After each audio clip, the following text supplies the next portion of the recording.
দুর্গাপুর। দুর্গাপুরে সোনাগাতে ডিউটি করি। আচ্ছা, তা আমাদের এখানে জয়দেব নদী জল বেড়েছে, এর কারণে প্রশাসন যেতে দিচ্ছে না, বন্ধ করে রেখেছে। দেখি কত কী হোক, মানুষের যাতায়াতের খুবই অসুবিধা ভেঙে গেলে। আর কি বলবো, এইটুকুই। ওটাই ভাবছি কোন দিকে যাব, দেখি কি করে প্রশাসনের তরফ থেকে। যদি ব্রিজের দিকে চালু করে দেয় তাহলে ব্রিজ হয়ে যেতে হবে, যদি না হয় তাহলে এখানে দাঁড়িয়ে থাকতে হবে।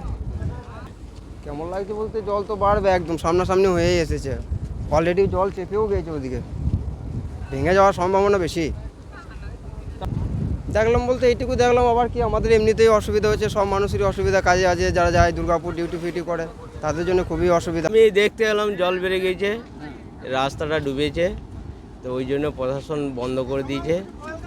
জলটা এখন বাড়ছে, মানুষের ভালোর জন্য প্রশাসন আটকে দিয়েছে, এখন গাড়ি ঘোড়া বন্ধ আছে। হ্যাঁ, ভাঙতেও পারে আবার নাও ভাঙতে পারে, কোনো গ্যারেন্টি নাই। এই তো খেপা নদী, খেপে উঠলেই ভেঙে যাবে।